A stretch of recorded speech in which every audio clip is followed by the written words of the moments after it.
So I guess the bottom line on this is it takes a while to understand what beneficial what a beneficial life is. As a child, you're really dependent upon your parents. So if your parents aren't teaching you, then you do it as you get older. So in the final analysis, you don't want to waste your time. As soon as you start understanding how your life can be beneficial, then we need to focus on that and learn more and practice. That's all I can say. Thank you, IDG. Yeah, so just when childhood or dependent parents and then we graduate or is work for living, create samsara, then going to end. So then it's old, retire, and then no much time to left there. So or it's impermanent. So life is nothing really mean essence in there, right? Okay, so we go to 73, then 73, Thomas, 73. Yes, Khenpo. Some evil and lustful people wear themselves out by working all day, and when they return home in the evenings, they exhaust bodies, lie prostrate like corpses.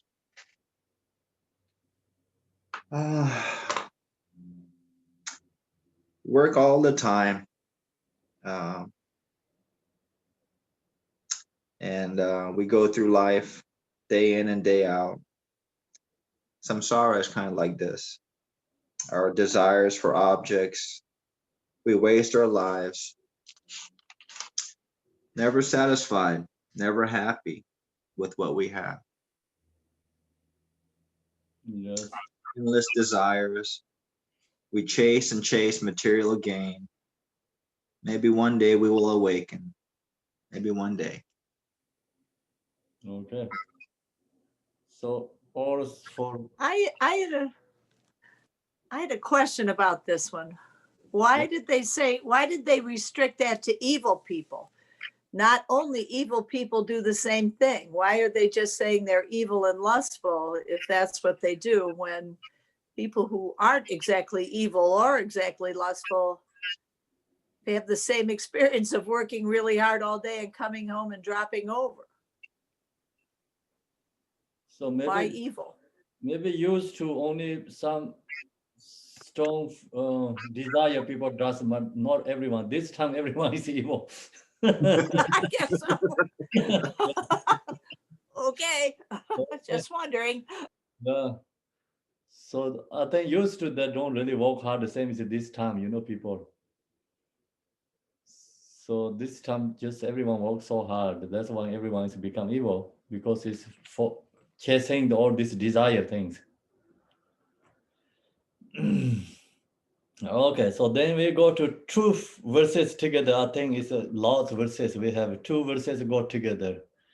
Next is Debe B. Can you do the two verses together, 74, 75? Sure. Verse 74. Some have the suffering of being disturbed with travel and having to go a long way from home.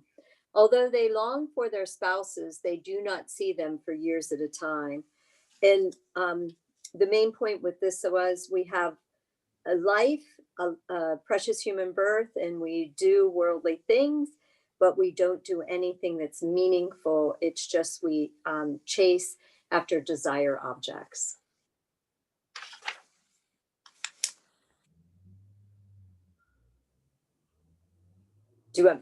That's all I had for that one. Go ahead. 74, right? You did 74? Yes, now I'm ready for 75, unless there's something else we need to add. Okay, so yeah, it's okay. So very easy one, right? Just we traveling all the time and not be home all the time working. And So you not get home much together. That's the main point. Yeah, then 75. And some who wish for benefit due to confusion even sell themselves for the sake of women and the like, but not attaining what they wish, they are aimlessly driven by the winds of others' actions. And here I said that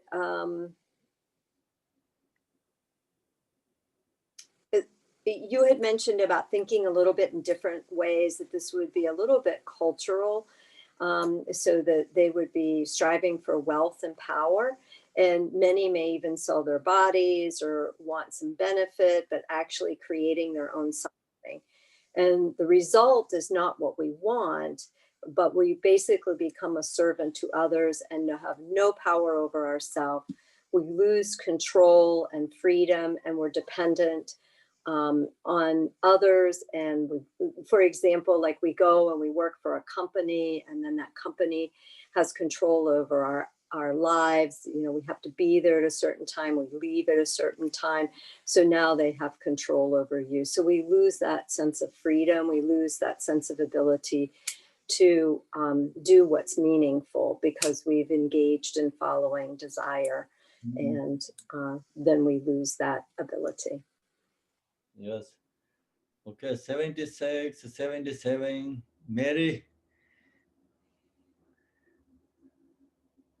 you going to sing? We cannot see you very well. Okay, how's that?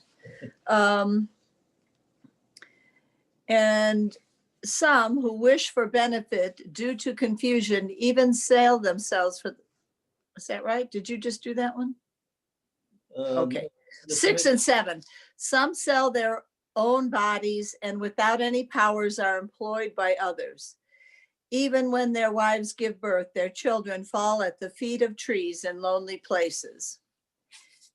This is pretty similar to the one that Debbie just said. So people who have they're basically wage slaves. They're slaves to their employer so that they can get a living, and they can't go home no matter what's going on at home. And so they are at the mercy of their employers and cannot even do the basic things they would like to do at home, even though the reason they're doing all of it is to benefit the people that they have at home. I don't know if that's all of it, but that's what I have for that one. 77. Some fools who are deceived by desire, wishing for livelihood, think, I shall earn my living as a soldier. Then, although afraid of losing their lives, they go to war, and others become slaves for the sake of profit. Very similar to this other verse, fools are deceived by desires. They go and they can be captured by enemies and a lot of suffering, etc. So they're again trying to benefit their families and stuff by getting a wage or some money, lose their freedom as a result, and don't really benefit anybody. Thanks, Mary. Go to 78, 79, Maryland. Okay, Khenpo. 78. Some lustful people even cut their bodies. Others impale themselves on points of sticks. Some stab themselves with daggers, and others burn themselves. Such things as these are quite apparent. People who aren't in control of their emotions can harm themselves, and it's much suffering. And due to the torment, so now I'm doing 79. Due to the torment involved in collecting it, protecting it, and finally losing it, I should realize wealth to be fraught with infinite problems. Those who are distracted by their attachment to it have no opportunity to gain freedom from the misery of conditioned existence. So some people put so much effort into collecting stuff and power and protecting it, that they have a lot of suffering. So samsara is like gathering, protecting, and losing. And we often become servants to material gain, with strong attachment to material gains and not giving up and causing suffering for yourself and others. Think of someone that's doing that right now. Okay. Can So I say one thing? Okay. Sorry, just I noticed in 74, it talks about longing, that there's a longing for a spouse. And I kind of read that a bit, and I'm sorry I missed this morning, but that there's a longing for union with something bigger and better, even while people are caught up in samsara. And I find that incredibly hopeful to read amidst this rather dark passage, that people still, even when they're caught up in that cyclic suffering and collecting and protecting, there is another level of longing for something else, that's for a spiritual life. That's my view. Just wanted to share that. Oh, you mean the 74? Yeah, I know I'm reading it more metaphorical, like that longing maybe isn't what the author intended exactly there, but I have trouble just with reading these passages and thinking that it's so dark and it looks so terrible for people caught up in the samsara, that there is a longing, sometimes an awareness, but just below the surface, that there's something more than this, and there is a longing. They just don't know any better yet. Yes. Sorry. Thank you. No, that's a really nice perspective. Okay, so now everyone okay, right? This is 79. 79. So now we go to 80 then. 80. 80 is Jerty, can you do the 80 and 81?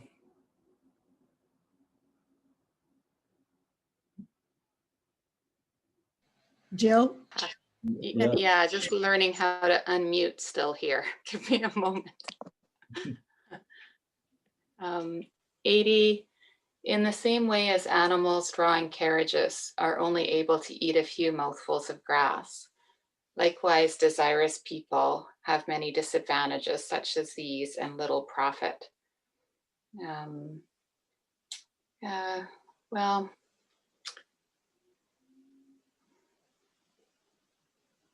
I guess when you're pulling this, these humans are like animals pulling a big carriage.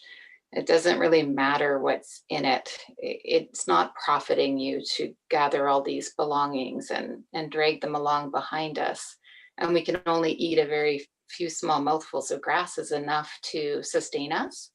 And really, when we have that much desire and we're trying to fill it up with material things, it doesn't profit us. We have no advantage from that.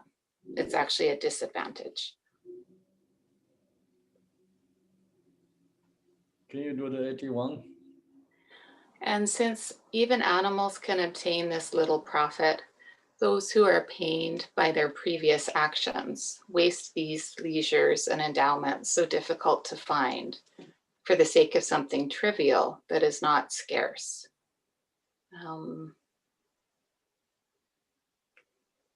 So animals can do this. They can gather up things. They can gather up grass. They can try and, like a squirrel could hoard a whole pile of nuts and hide them and feel very wealthy and defend and collect and protect, like in 79. And when we're pained by our previous life actions, it's not possible to find a place of true leisure or endowment. It's pointless, it's trivial to do this. So there's lots of opportunities to try and hoard wealth or food or provisions in life. And this is kind of beside the point. Like once we have enough, to sustain ourselves, it doesn't make any sense, right? And then meanwhile, there are things that are far more important than this that we could be investing our time in. Okay. I might have totally messed that up because I'm sorry I was not here this morning. So I tried. Okay, thank you. So yeah, the 80 and the 81, 80, they are similar, very similar. Just people have so strong desires, and people desire, and actually they just don't much get benefit, because like same is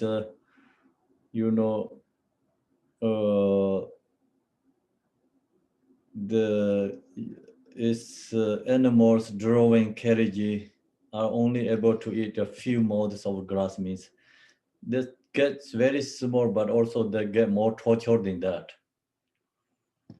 and not much benefit. Whatever the main point is, we work so hard, but get is nothing really. Result is not much. The result is like also animals also can do some results, like not only human beings. So only animals also, they can get their food, they can living their own, they can do these things. Like if only just we can doing like for living, for food and clothes, for that's only we get, and that means like not much different than animals. So we have a human being, and especially could talk about this precious human body, we have to do some more better than that. So if we don't do better than that, then same as animal. So that's okay. So now one thing that really hit me that you brought up when we were going over this section this morning was the middle way, and maintaining a balance and not going to either extreme. Yes. So I really appreciated that comment. It really hit home with me. The middle way. Yeah. So anyway, whatever we do has like follow the middle way, not following the two extremes. So otherwise we just lose the samsara, lose the nirvana both. Both are loser, nothing is winner, right? And we needed to stay balanced. Long as you have the high realizer, like get in the first Bodhisattva level, then samsara not affected as anything. So until we get the level, so samsara also affected too for our practicing. That's why we cannot fall in two extremes, and have to be middle way. We see this whole world is like falling to another way because it's too much desire, one extreme.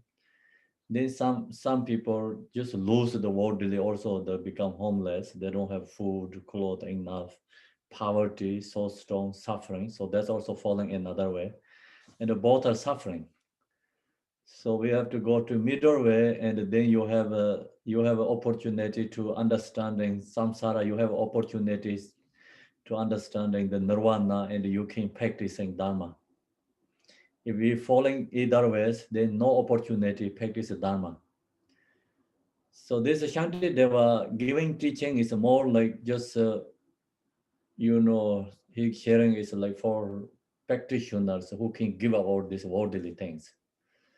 But giving up worldly things also, you have to understand which level you can give up. So if you just so much follow the desire object, then we are stuck there suffering. Then we don't get freedoms. Actually, we lose our own freedoms due to our desire. So that's why we have to be middle way.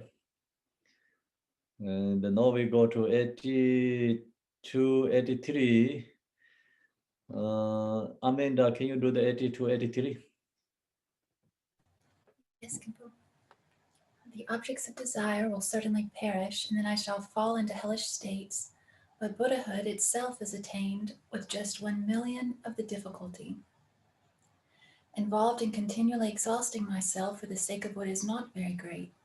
Hence, the desirous experience greater misery than those following the awakening way of life, but for them there is no awakening. So for 82, I have that all worldly objects will perish, and when we create fixation and attachment to these worldly objects, we fall into the lower realms. If you do hardships for Dharma, then there are good results, and everything becomes useful, nothing is wasted. So if you sacrifice for liberation, then there's no need to sacrifice for samsara. And verse 83 explains 82 in more detail. If we put more effort for liberation, then it's easier to awaken when compared to all the effort that worldly people put into samsaric activities, which is really so much when you think about it, from the time that we're born until now, all the effort and hardship that we've gone through for samsaric activities. Mm. So I think the main point is put effort into liberating, into Dharma activities. Thank you, Amanda. Thank you. So next, Tom, can you do the 84? Okay, thank you. When having contemplated the miseries of hell, it will be clear that there is nothing comparable to the harm caused to desirous beings by weapons, poison, fire, ravines, and foes. Having in this way developed disillusion with desire, I should generate joy for solitude. The fortunate ones stroll in peaceful forests, devoid of disputes and disturbing conceptions.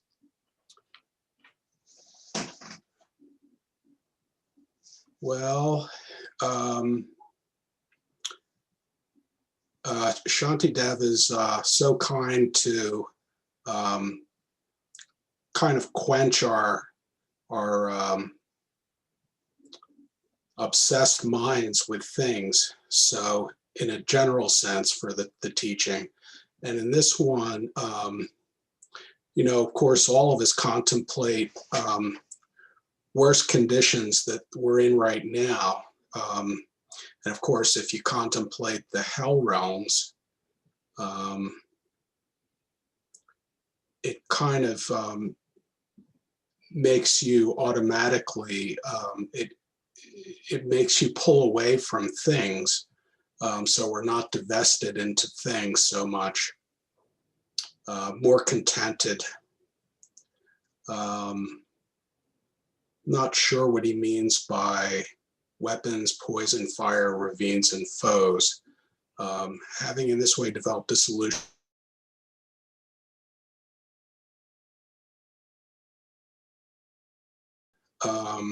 Just being content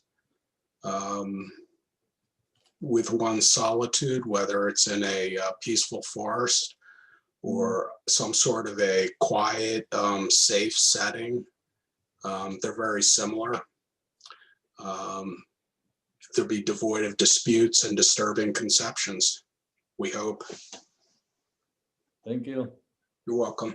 Yeah, so 84 is just we comparing to the hell realm.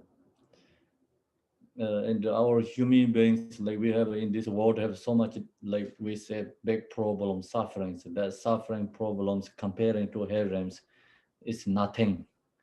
Really cannot comparing. There's fires, you know, and the disturbing, warping, poisoning, whatever these big problems, this cannot comparing to hell realms suffering. So hell realm suffering is more 1,000 times strong than that, bigger than that. And then 85 just talking about the quality benefit of the solitary place. Quality.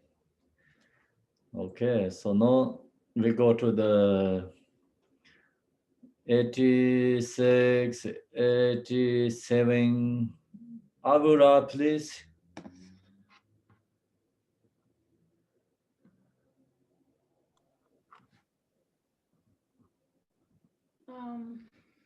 Let's see. 86. They live in joyful houses of vast flat stones, cooled by the sandal-scented moonlight, fanned by the peaceful, silent forest breeze, thinking of what is of benefit for others. I think I remember that's when, let me see. It's talking about the place that's in the forest, the solitude where you are supposed to live, and you know, houses of flat stones, and you know and your mind should be only thinking about the benefit for others. That's what I have. And 87, they dwell for as long as they wish in empty houses at the feet of trees and in caves, having abandoned the pain of clinging to and guarding possessions. They abide independent, free of care. And that's still going on when you you leave the attachment to material things and are just you know, meditating in that solitude, free of all that attachment and you know, and the emotions that go with it. Yeah. That's what I have. Thank you. So yeah, 86 is just stay in the solitude, be with the nature, and then just give up worldly things, activity, and nature is peaceful all the time. So then cultivate bodhicitta. And 87, this place is not belong to anyone, right? Caves, empty place, empty house. So you can stay freely, You're not attached to it. independently. Yeah. So yeah, then you have freedom. Okay, so now 88, 89, David, please. Okay, Khenpo. Which one was 88, 88? 89.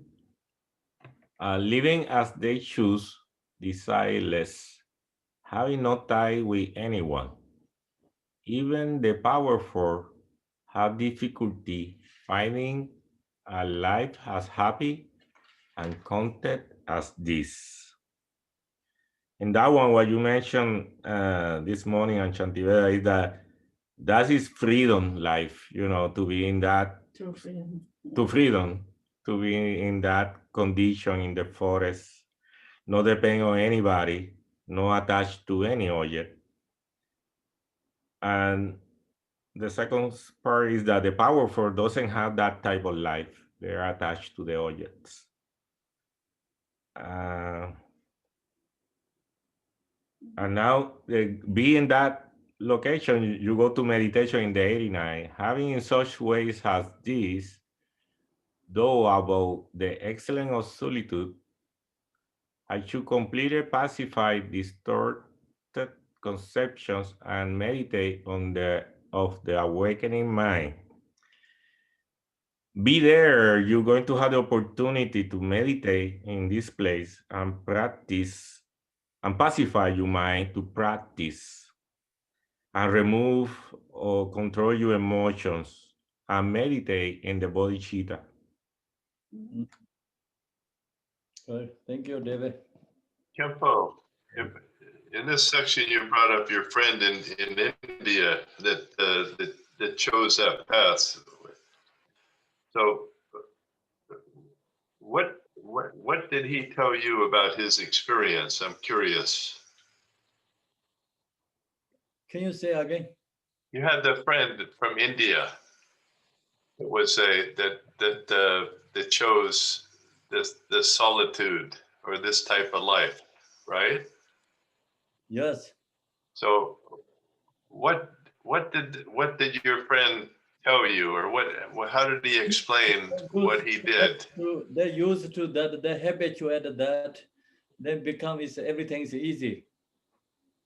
So we're no habituated, no used to. That's why this, right now is this kind of like talking about to stay in the solitary is harder, difficulty, no easy. So you have to use to, the main point is habituate. Long as you get used to habituate, then you already great. Did he say anything about how that life benefited him? Yeah, of course. Then you see, benefit is like here's living as they choose is desire less, right? Less desire. Okay, so have no tie with anyone. See, these all qualities everyone have. Even the power for have difficulty finding means even this gods and kings also cannot find like this kind of joy. See? Okay, so your friend found joy. They don't have a tight with anyone. My friend is like so many.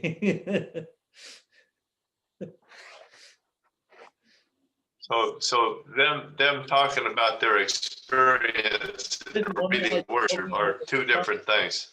I understand. Like, so this morning I'm talking about the someone he tested, like, you mean, of course they find this joy. And this for who go to retreat, everyone found this joy. Because the first everyone is hard and difficulty, but then slowly they used to, and they don't want to go to the city and the towns, become they really wanted to be their whole life. So many people have that, yeah. Thank you. Yes.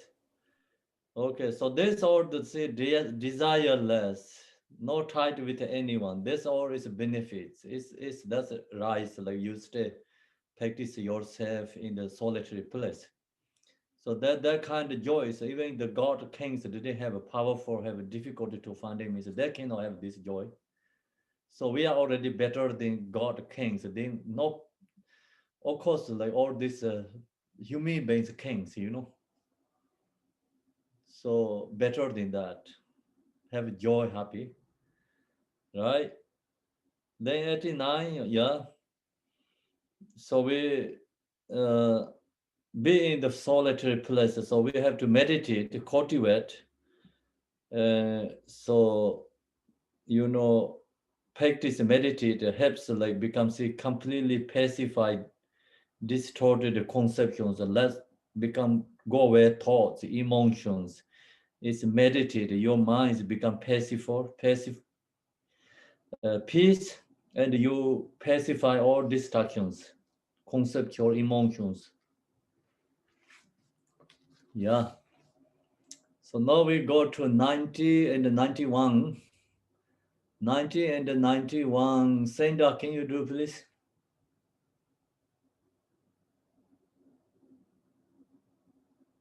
Okay.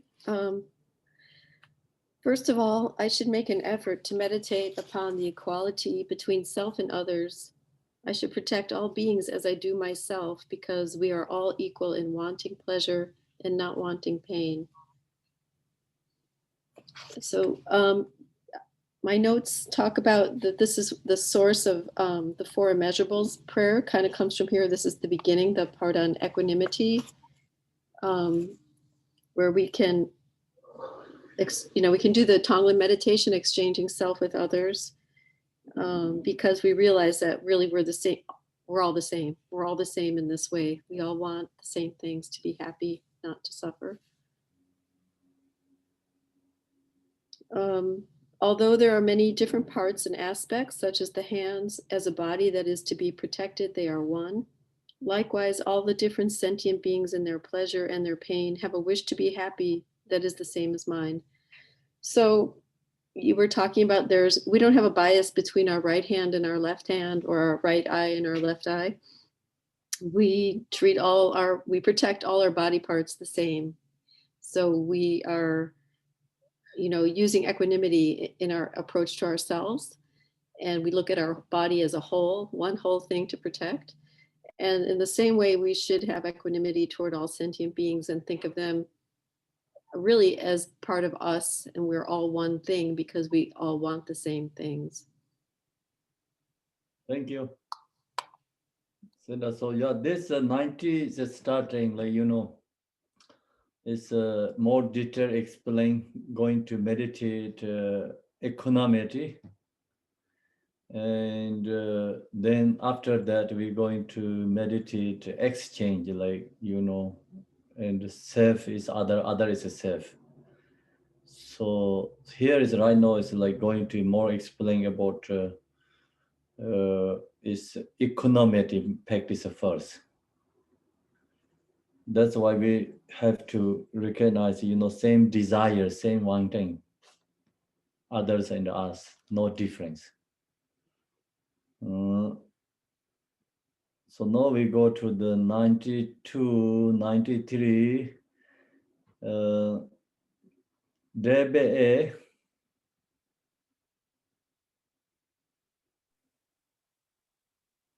Okay.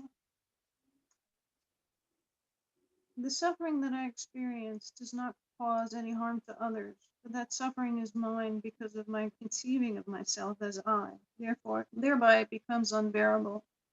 Likewise, the misery of others does not befall me. Nevertheless, by conceiving of others as I, their suffering becomes mine. Therefore, it too should be hard to bear.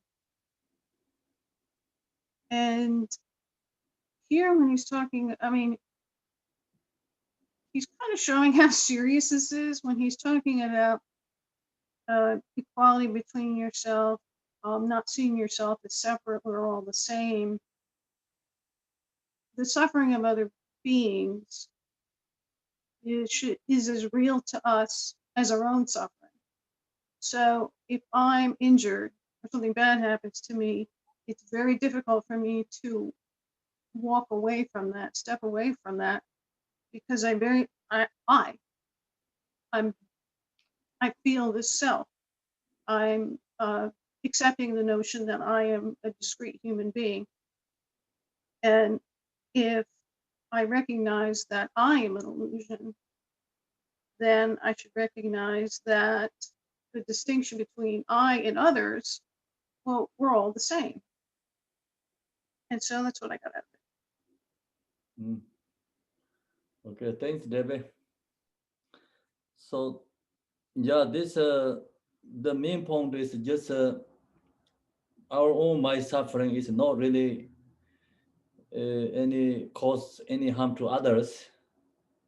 But if self, you know, if really take the other is I, it's then you also like same is a pain. Like example, like you have a family, example like family, so family one gets suffering, you also pain and the suffering. That means like because, but that suffering is mine, that suffering is become take our own suffering, because my conceiving of self as, thereby it become unbearable. We also get suffering too. So it's dependent, like not necessarily like we think it's not my suffering, I'm not going to get a problem. You know, this is like my suffering not affect others. Okay, so others suffering not affected me. We usually think that, but Shantideva say, actually you take other is self, yours, then become you also be same get pain. Thereby it become unbearable. So then this two is like very similar, you know, just different ways to explain. That's we recognize, usually we recognize, you know, and something like my means a self, right? So if we something hold our mind and I, then you that object get something problem, we also pain and suffering. Example, you hold your house is not your body, but you say my is like already self grasping to your house. The house get you know problems, you're also unhappy and upset, suffering. Same is like car. The car is in the dealership. You don't thinking about anything, whatever happening, problem, get there. So long as you take your car, the car is in your home, you is say your mind takes safe, then car get problems, you also pain and get suffering. So that's we know, right?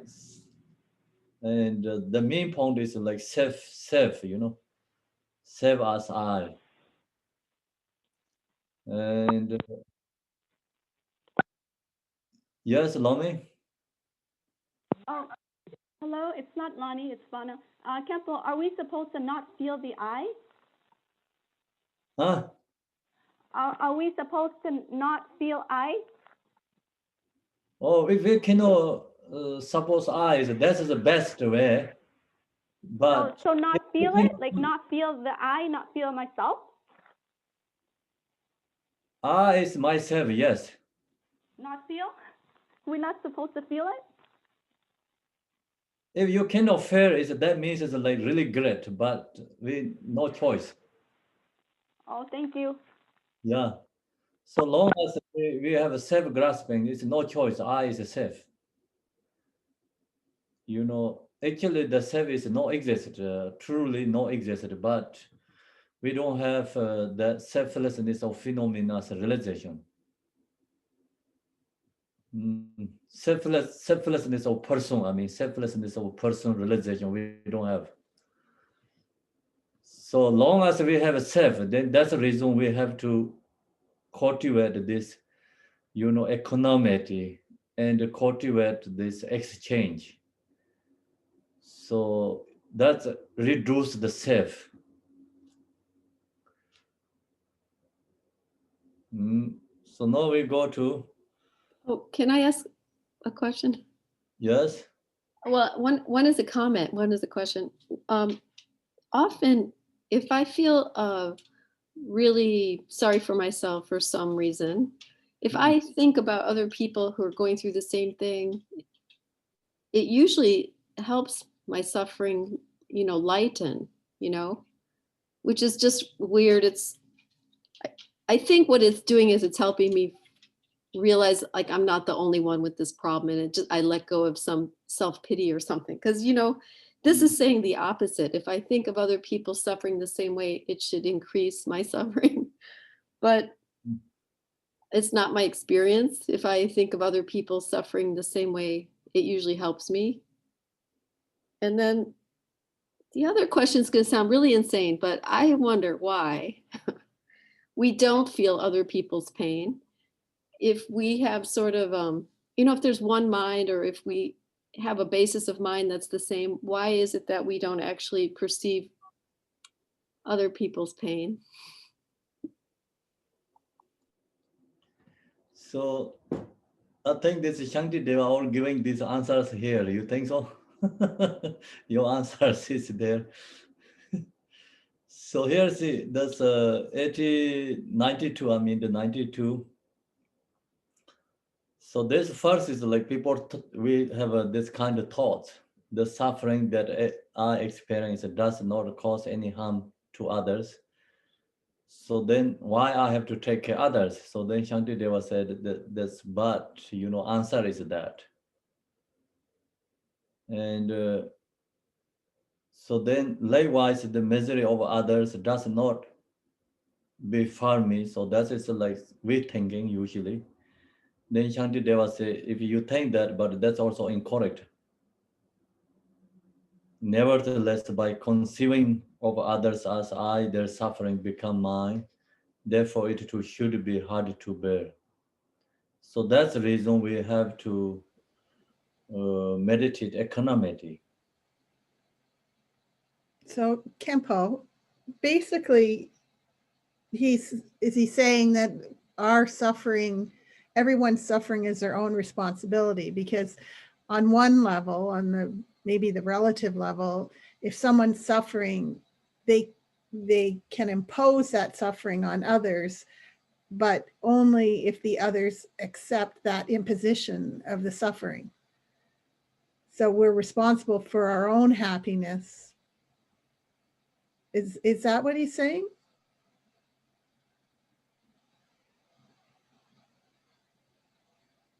So I I don't understand clearly, Marilyn. Okay, so All about, but I can explain it simpler. So if I'm suffering and I lash out in anger because of my suffering at another person, then I can cause them to suffer.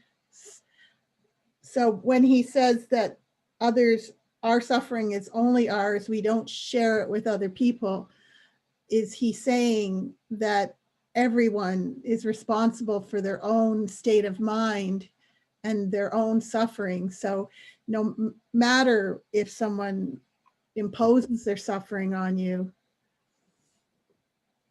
you don't need to suffer.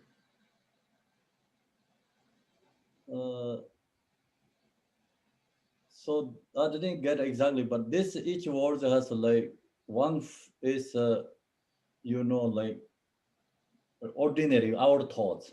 First two words. Second two words is Shantideva giving answer. So it's first one is like I say, oh, I don't care others suffering because others suffering not going to harm me anything. That their own suffering, right? That's what we usually say. Then Shantideva say, okay, so you don't care others are suffering. So then, okay, so it's dependent, dependent there too. So then also we say we're going to practice a way of a Bodhisattva life. So that means like you have to care about others, because reason is like we all same desire, same wanting, same thinking, why you don't care others. So we have all more examples down there, like you say, oh, it's just different, I don't care others, means like then your hand don't care your legs, your leg, you don't care your hand, right? It's different. So that is incorrect, right? Right, because everything's interconnected. Yeah, so that's kind of like, our answer is coming, Madeline, down there, more. Okay. Yeah. Okay, so next Curtis, can you read which one? Yes, sir. Verses? Let's see, 95, I believe. 94, I think, 94 and 5. Okay. Yeah. Hence, I should dispel the misery of others because it is suffering just like my own, and I should benefit others because they are sentient beings just like myself. Then, when both myself and others are similar in that we wish to be happy, what is so special about me? Why do I strive for my happiness alone? 94 is easier than some of these other verses.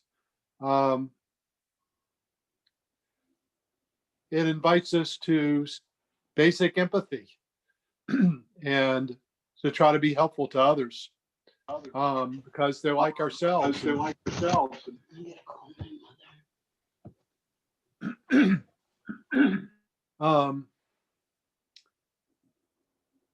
And 95 points out that we're just like everybody. We're all striving for happiness. So why should we only focus on our own when everybody's in the same boat? Everybody will be freer when they have the same good outcomes. Okay, thanks, Curtis. I think the Maryland, you all have a question, kind of like also this 94, 5, 6, this all kind of more giving answers, clearly. So think about that. And then we go to 96, 97. Rich, can you read the Rich D? 96.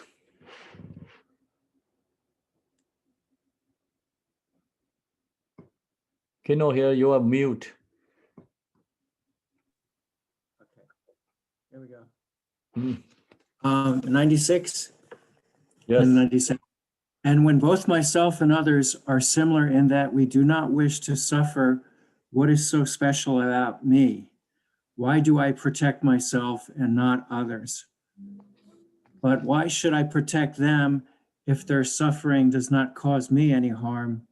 Then why protect myself against future suffering if it causes me no harm now? Let's see.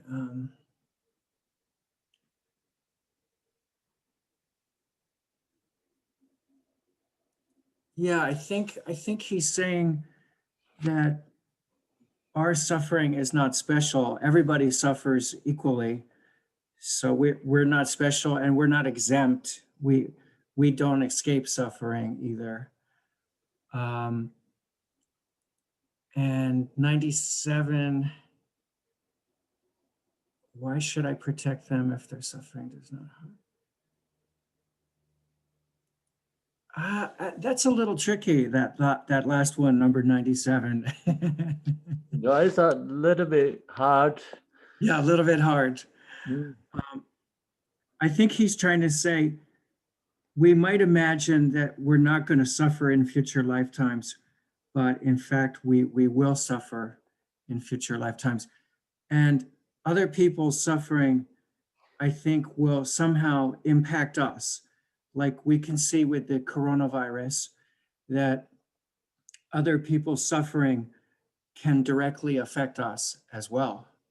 So if I wish other people do not have the virus, I will also protect myself in some way, right? That Yeah. we're all connected. So yeah, that's also like, you know, it's we recognize all connected. We don't want others suffering. Here, it's really you care about others. Truly, you understand what are wanting. You know, recognize it. You others also same thing, wanting, because we don't want to get coronavirus affected us. Exactly same others like same desires.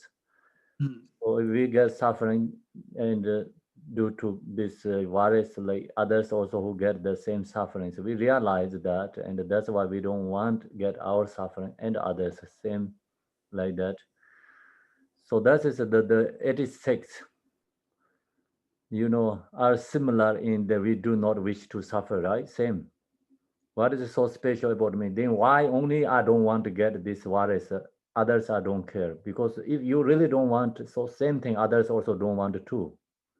So then why you are special there? Means like if you only we thinking about our so special about me is so selfish, right? Selfish. Yeah. Why do I protect myself and not others? Then why we don't do say protect us and I don't care other? That is incorrect, right? So that's Shantideva's cautions, not others. Then this first, like this 97 first two verses is like, but why should I protect them? Means that is like we thought, not the Shantideva. So, oh, Shantideva, if you think like this, but why should I protect them? Why I'm going to care others if their suffering does not cause me any harm? Oh, I don't care others get virus that don't affected me anything. I care about myself. I don't care who get virus. So if you think that way, Shantideva say, then why protect myself against future suffering if it is cause me no harm? No. So this is like this last two sentences are hard to understand. Yeah, last two sentences. Last two sentences like logic. Shantideva giving logic, because you don't want suffering means I don't want suffering. That means like, okay, you don't want suffering. Then you doing something good for tomorrow. Then Shantideva says, actually, why you prepare for food for tomorrow? Tomorrow is not you. Yeah. So the reality actually not you, because it's different. It's you means like just It's present. You only accept the present right now, and then you don't accept why you talking about tomorrow, taking care tomorrow. If it is causing me no harm, no, then why you taking care about thinking about tomorrow, next month, next year, next life? So we ask question. So then this is follow the debating, still debating, follow the debating. So go to 89. Oh, can I ask a question before you do, Khenpo? Yes. The statement, but why should I protect them if their suffering does not cause me any harm? That's not actually true. The suffering of others does cause us harm. But the reason is this guy, he said, guy or who was this ordinary person, he said, I don't care, like example, others get suffering, right? I don't get suffering myself. So that's why I don't care others. Okay. Shantideva say, okay, if you don't care others suffering, then why you care about the tomorrow yourself? Why you care about the next month? Why you care about the next year? Because it's not you. That person is not you. That's reality. Is not you. You follow the more detailed level, subtle level thing about 1 hour, right? 1 hour. We're talking about 1 hour. So 1 hour means like, okay, but actually reality is not 1 hour there, 1 minute, 2 minutes, 3 minutes. First minute is not second one is not third one is not fourth. So it's you are already different.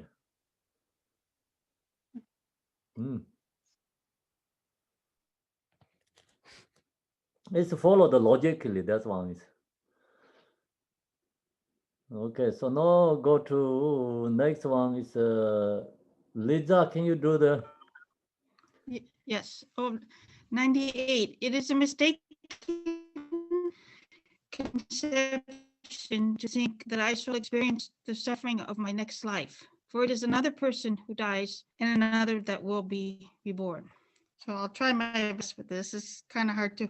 So this is a further debate of 97. So not caring about others leads to future suffering because of interdependence. We have to think about others. That's the right way to think. It's a correct way to think. Others and self are the same. So it's further debating so that you understand why other people's suffering. It's not caring about others is like not caring about ourselves in a certain kind of way. It's because of interdependence. So it's trying to lead us to the correct way of thinking. It's kind of hard. I find it kind of hard to explain.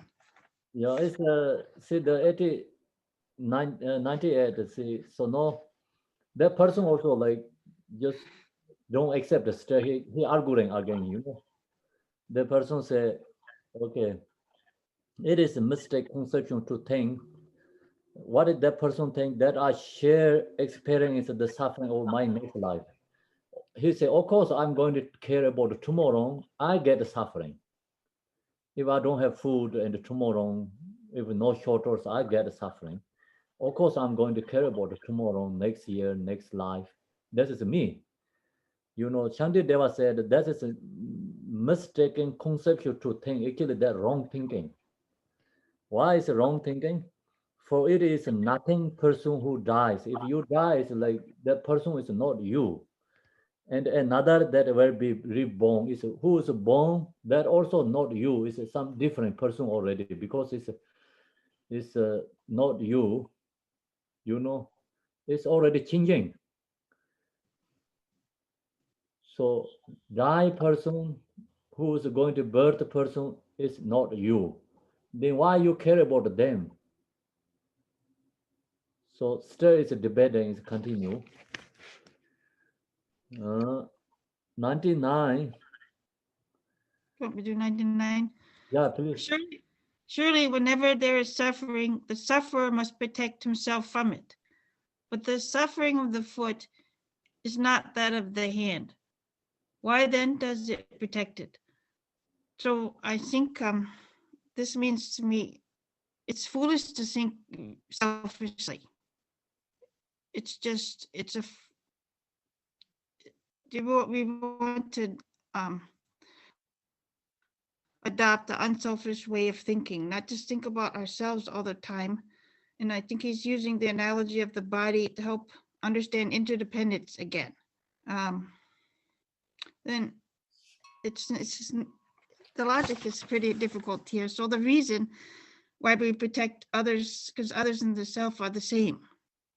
Like our body is not, it's a whole.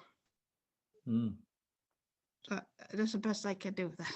It's hard, but I mean, it only makes sense to me. It's trying to just get out of selfish thinking. It's a logic, follow the logic thinking logically. Yes. So we have this dualistic, I mean, the delusion, because we don't recognize. We think it's like saying it's tomorrow is the same as the next year, next month, next year. Person is the same as when we die in the next life, we always thinking same thing, but reality is not same. It's already changing, impermanent. So that's what we know. So like we say today, like 10 o'clock, tomorrow 10 o'clock cannot be same. But we every day have 10 o'clock, right? 11 o'clock. We every day meet 11 o'clock. But each 11 o'clock is different. No, cannot be same. Right. So that we don't recognize that. So then this is like say Shantideva say, okay, if they're only taking care of their own suffering, they don't care others are taking care of suffering, then you just your hand suffering is you have to only hand taking care that your leg suffering, you have to leg taking care about that. Your hand cannot do anything with your leg because it's a separate. Right? If you have eye problems, then you cannot see the eye doctors or do some other things because I have to recover eye. So it's a logic, Then if you have a problem with your leg, why your hand going to protect for your leg?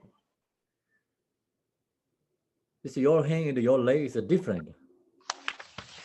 So the reason is because he said, my suffering, I'm not going to take, it's my suffering, other suffering, others are suffering. I don't take care others are suffering. So Shantideva said, then your leg suffering, why you hand going to taking care about that? This is different, separate. Leg and hand is different. So it's relatively always interdependent connections, So still is kept going the debating. Yeah. Yes. Okay, Debbie B, can you read the 100 and 101?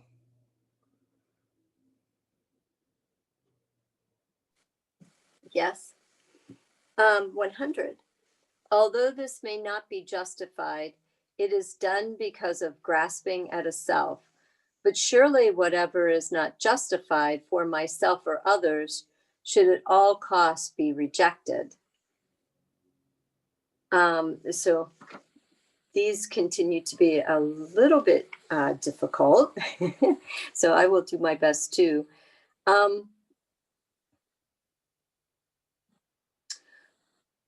I wrote some notes about protecting self and others, and we must protect the self and others, and the self does not exist, and we don't have this level of practice. So to seeing the I and recognize that the self does not exist. So we have the relative self, and then we have this. So I don't really know. These were very confusing verses to me. 100 and 101, I had a hard time understanding. Okay. Sandra, do you know there's 200? So this was about emptiness, where you investigate the self and you find out that there's no self there. So it's saying that although this may not be justified. So it's really not justified. There's no justification for grasping at a self or distinguishing between yourself and others. Because the self and other, neither one exists.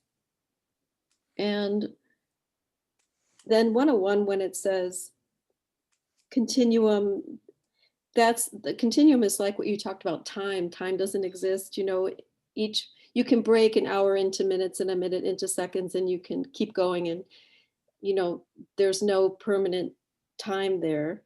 And the same with an aggregation. It's like the 5 aggregates of our body. There's no anything that comes together like the parts of a table or whatever, an aggregation does not really exist. The same way with the rosary, the mala.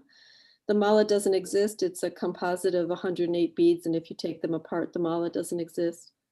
So there's no real owner of suffering, meaning there's no self there. Who's suffering? Who has control over it? It's just talking about emptiness on the emptiness level. There is no self, there is no other. There's no reason to favor yourself over someone else. Yes. Okay, so yeah, the main point is Shantideva here talking about the you know, with go to really investigating, really think about correctly, but see, although this may not be justified, means like, oh, I have to take others suffering, my suffering, you know, this is reality because self is no exist. You and I is also delusion, no exist. It's incorrect, but it is done because of grasping at a self. So we have long as self grasping. So then we have to taking about ourselves, taking care about ourselves. Same thing, we have to taking care of others. It's dependent, right? And reality, truly, actually, our self is not there, no exist. So that's why, although this may not be justified, relatively, but relatively, then we have a grasping and a self, grasping at a self. So that's why, but surely whatever is not justified for myself and others, so should at all costs be rejected. So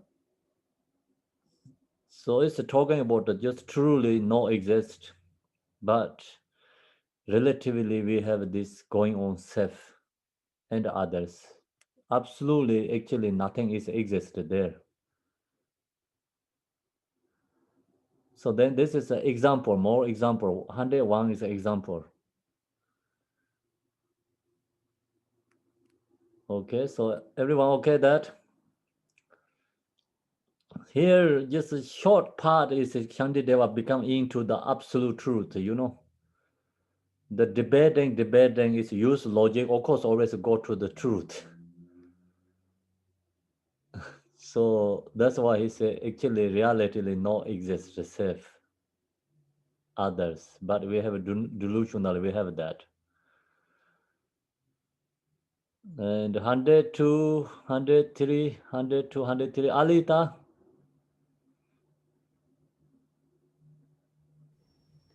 Okay, Khenpo. Being no inherent owner of suffering, there can be no distinction at all between that of myself and others. Thus, I shall dispel it because it hurts. Why am I so certain that I shouldn't eliminate the suffering of others? So no one owns suffering.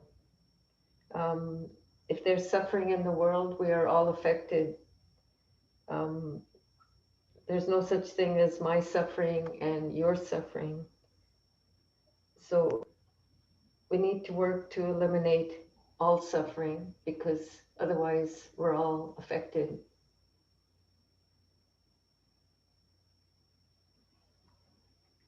Us and self is the same thing.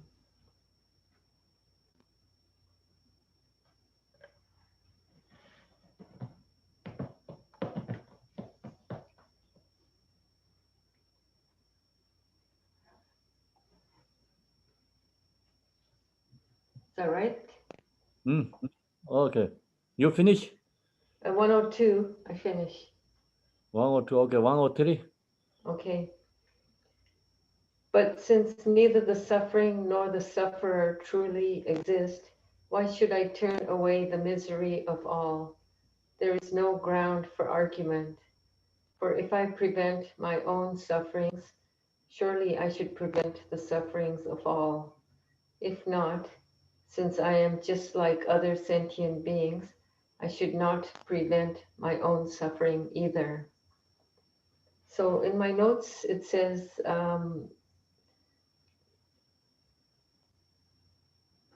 purify, hang on. So for if I prevent my, so most of us want to prevent our own suffering and we want to be happy, but we need to extend that to prevent everybody suffering in the same way as we do our own suffering, because there is no self or other.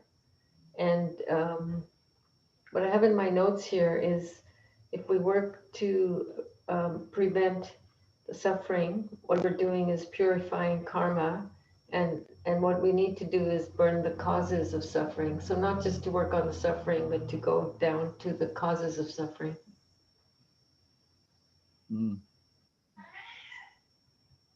Yeah, thank you, Alita. Okay. So yeah, it's the 102 is a really good verses. Actually, so there being no inherent honor of suffering means that's explaining the 101. The no really self is there. Truly, no self is exist. There can be no distinction at all between that of myself and others. All is the same, right? Truly. So, but we didn't have realized the selflessness of a person. So that's the reason. Thus, I should despair it because it hurts. Like suffering hurts us. And see, this is what is get hurts us, right? Sick us, everyone, us and others too. Then why am I so certain that I shouldn't eliminate the suffering of others? So then we have to think about others, like no, we have to eliminate others' suffering too. So that's a good. And then 93, I mean the 103. So we have to, prevent the suffering of all, not only our own suffering. So all we are same beings, same thing. I should not prevent my own suffering either. If I don't protect others, then why also protect our own? Because it's the same. We wanting same suffering hurt us both. Okay, so now we go to the 104. 104 is AG, Arizona.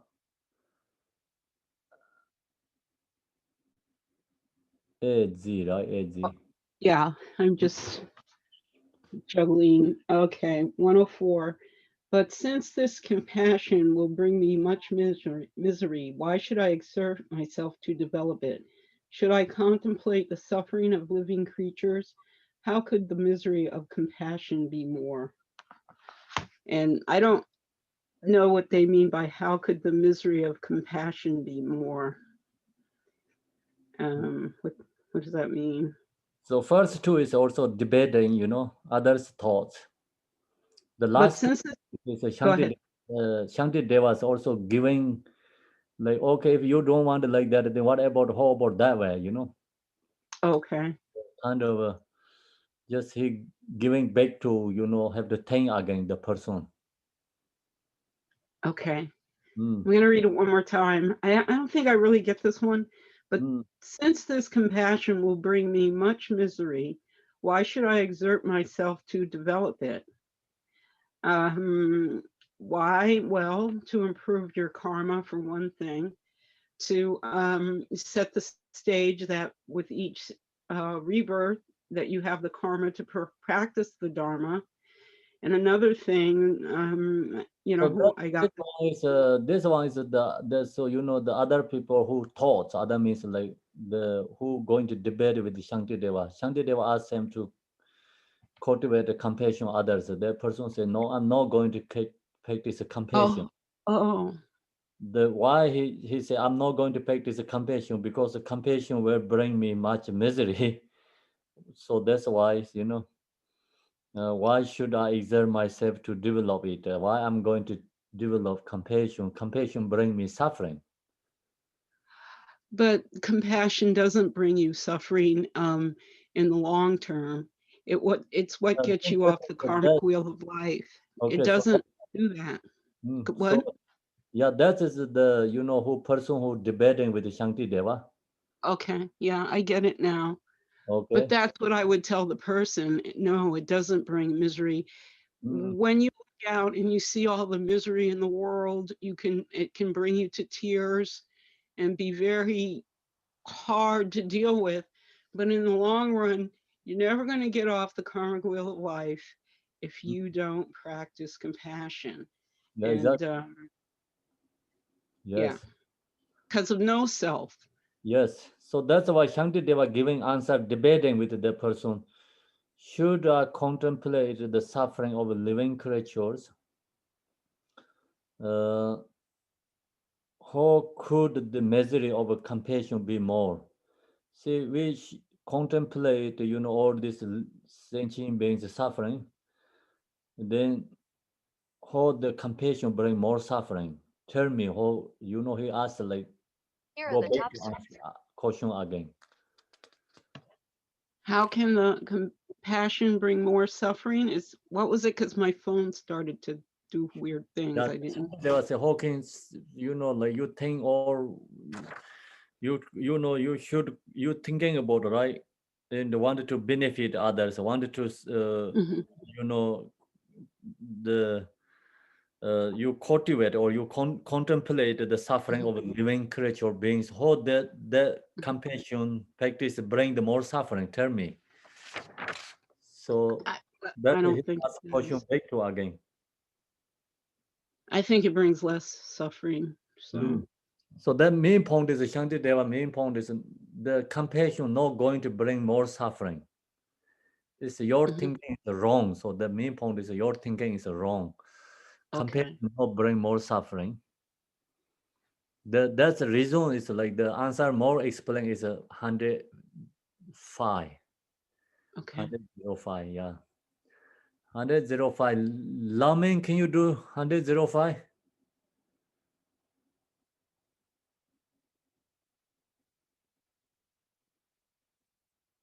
Okay, Lamin, can you hear? She can't read the verse, Khenpo, on her phone. Okay, so Amanda, can you do the 105 and 106? Yes. If by one person's suffering, the suffering of many would be destroyed, surely kind-hearted people would accept it for the sake of themselves and others.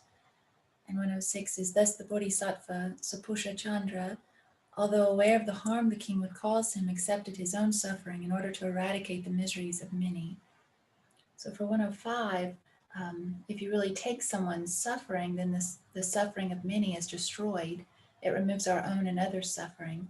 And bodhisattvas take on this suffering because it destroys, it purifies 100 different sufferings. So they'll take on one suffering because it destroys lots of sufferings of others. Bodhisattvas accept this and they take it on as a powerful practice. And then Shantideva is alluding to the story of the Bodhisattva Sapusha Chandra, who was living in a peaceful solitary retreat with other bodhisattvas. And because of his omniscient wisdom, he saw that if he went to this kingdom, this city, that he could liberate many beings, but he would lose his life.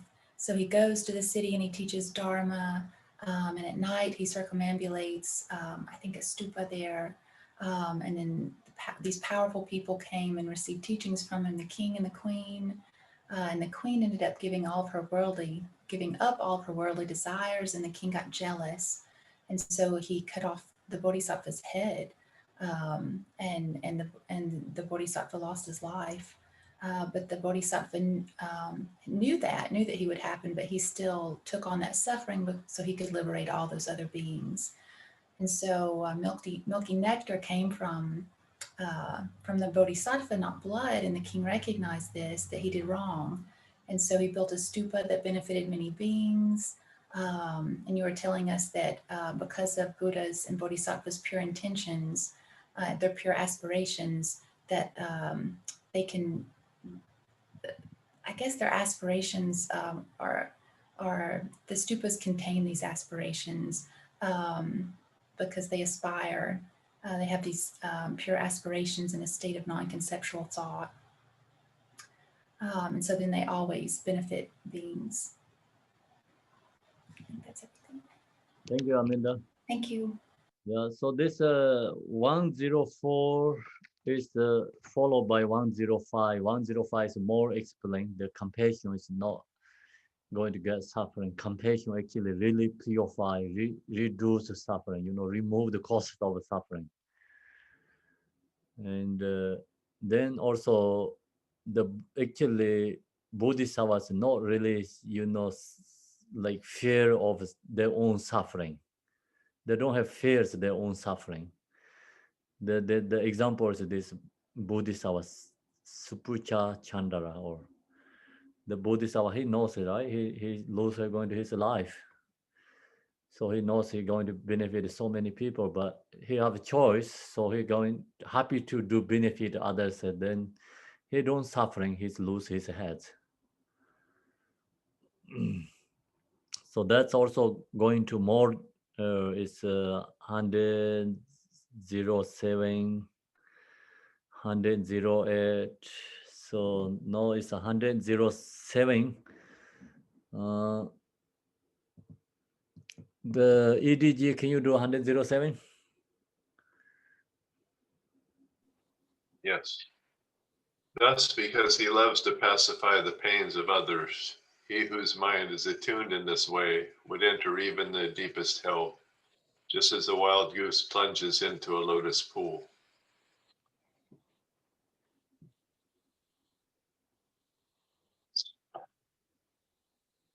Okay, so this is an experienced, this person has been dedicated to Bodhisattva activities and helping others, and gain joy out of that practice to the extent to where like what was his name? Sapusha Chandra. When you reach that level, you can go anywhere with that joy to help anyone, even the deepest hell, just as a wild goose plunges into a nice, pleasant pool. Yeah, it's just the first two is a Bodhisattvas, like really happy to taking care of other beings because they already used to, Bodhisattvas, the practicing. They have already habituate. That's why because he love means he is like all the Bodhisattvas love to pacify the pain of others, and he whose mind is attuned in this way, right? Attuned means like he already has habituate, right? Used to benefit others. That's why they like to benefit others. They're satisfied if they can get benefit others. They're happy to do that. So same is the last two sentences example. The girls like just go into the water pools. They're happy to going into there. Same like that. Bodhisattvas going to in the lower realm here like benefit others. They actually nothing. They get on suffering. They're happy to do that. Joy. So that's why it's like compassion never get affected. Who has a compassion, then that person is not lose the, practicing, and the suffering not affected for them. So it's who debating here is, that is actually we have to think about ourselves. We have these thoughts, the no someone really debating with Shantideva. Shantideva says, if you think this way, that is actually us. We always have this kind of thinking, oh, if I cultivate compassion, then yes, we get more suffering, Then we think, oh, I don't want the suffering. I have enough my suffering, right? We usually people say that. And I don't going to think about that people's suffering. I cannot bear through that. So that means actually we don't have enough compassion to can bear the others' suffering. So it's who really have a compassion, Shantideva said, is one compassion destroy like many thousands of sufferings, burned. And also who has a compassion is never affected their happiness. Their own happiness is never lost. Okay, so now we go to 8180, no, 108. 108, okay. Thomas, can you do that one? Yes, Khenpo. Will not the ocean of joy that shall exist when all beings are free be sufficient for me? What am I doing wishing for my liberation alone? The ocean of joy, joy exists when all beings are free. And by benefiting themselves, there is no joy. That the Bodhisattvas will always find joy in helping others and doing for others. And by realizing that, why should we try to just liberate ourselves? Or what they're just saying, there's no suffering that we can, there's no school or anyone that can teach us about suffering, but through suffering, we cultivate that cultivates compassion.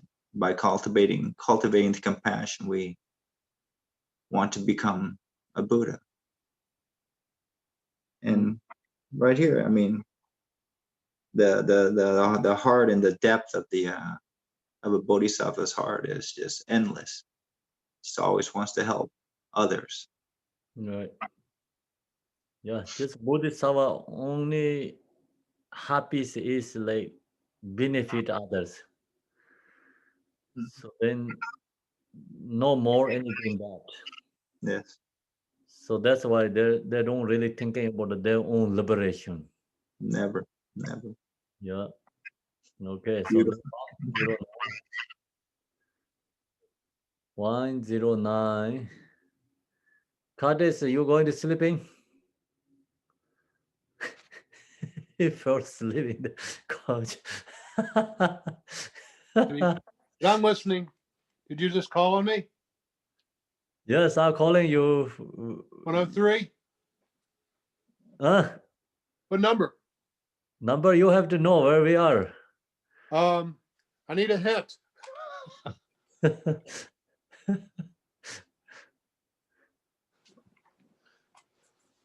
You have 109 for this. Come on, 109. Oh my.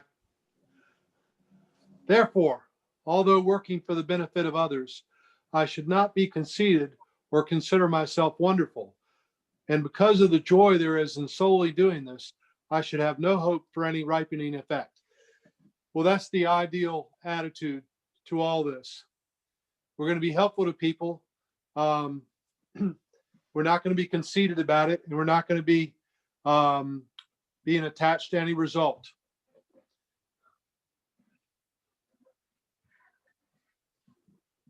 Mm. And there's joy in that simply being helpful, not being conceited, not being attached to the results, and that's a condition of joy. Right. Okay. Thank you, Curtis. Thank you, everyone. So we You got me, finished. Khenpo. Thank you so much, Khenpo. So that part is mostly is like we finish it.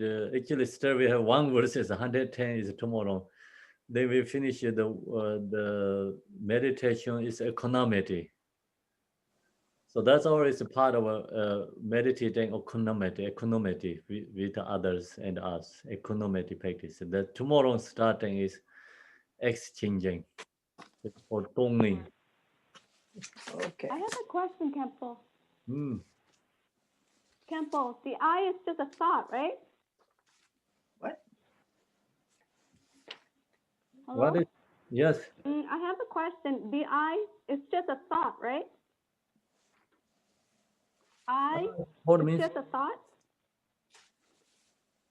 Oh. Just one thought. I.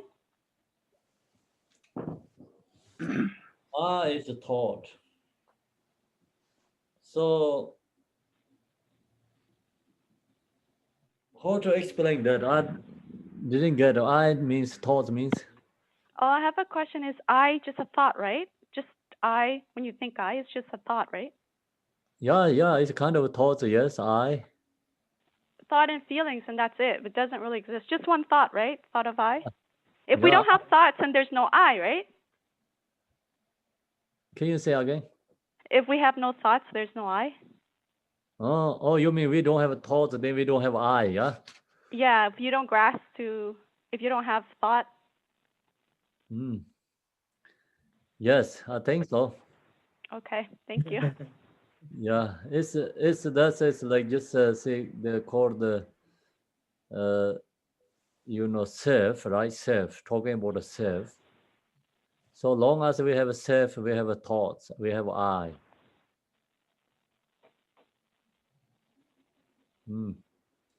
So this all relative truth teaching is followed by, because we have self. As long as we have self, then we have suffering. Suffering hurt us.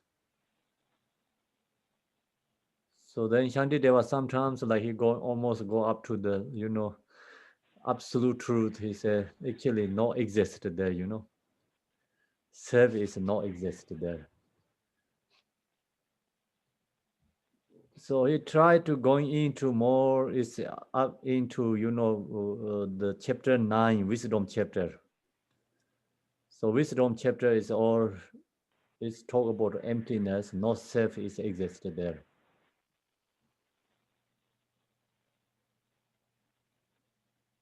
Okay, so now we're going to do the dedication. Everyone okay? Yeah, it seems like some of the verses, especially with this, is that he talks about, he talks in the relative, like where the capacity of most practitioners would be, but then he's also giving us that comparison to the aspiration of what it would be like in the absolute. And I think that's what was complicated for me, is some of the verses seem, a couple lines really talk about comparing where people are, where we are in our relative world, and what our capacity is, and where we're achieving to be in the absolute truth. Understanding. We're talking about the mindset of a bodhisattva. What is the correct mindset? So every time Khenpo brings up the word bodhisattva, I say, oh yeah, we're talking about the bodhisattva. So it's the mindset is what's being established here for me. This is the way I should be thinking.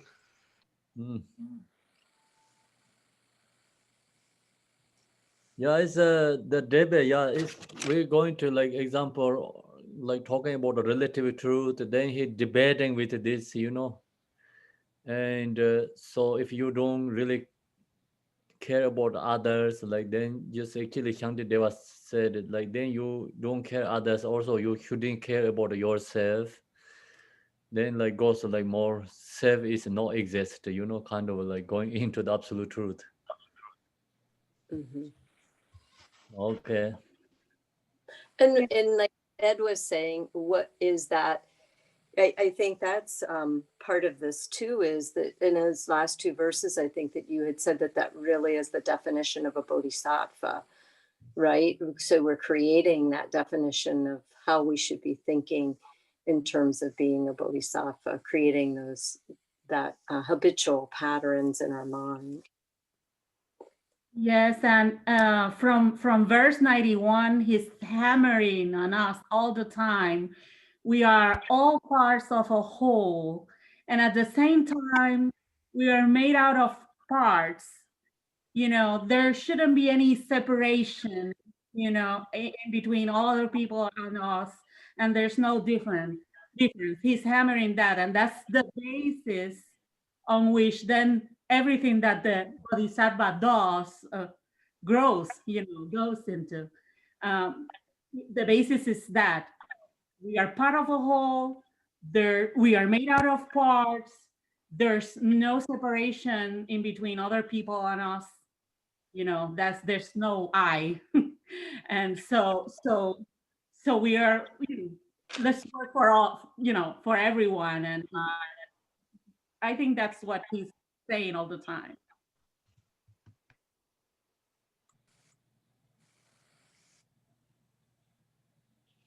Yeah, so then anyone has a comments? Everyone okay? Thank you, Khenpo. How do you, really beautiful but how do you, but how do you get to the realization? How do you get to the realization that there is no I? The practices.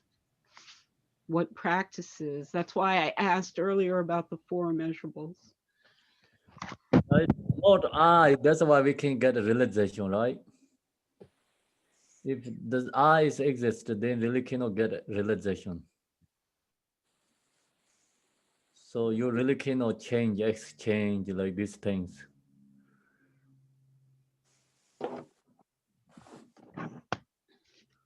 Okay, so we're going to do the dedication.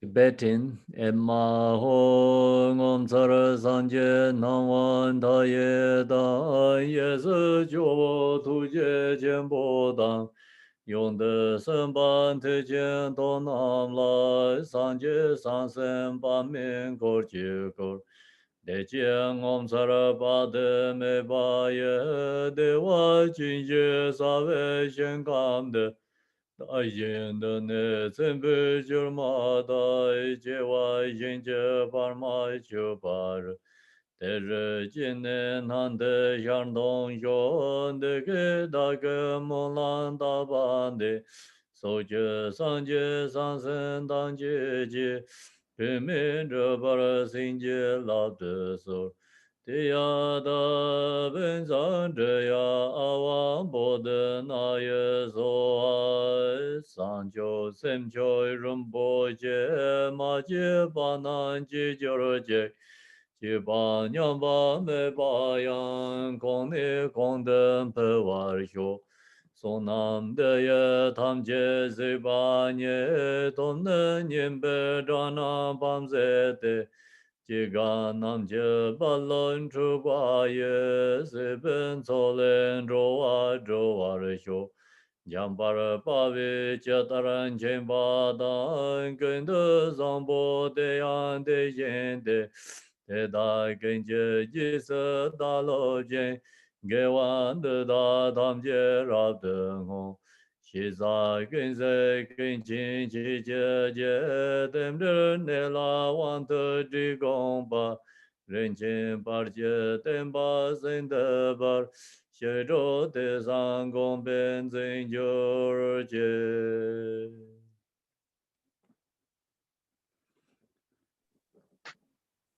Thank you so much, Khenpo. Good evening, everyone. See you Thank you, tomorrow. Khenpo. Thank you, Thank you, Khenpo. everyone. Thank you, Khenpo. Oh, bye. See you tomorrow. Bye. Bye-bye.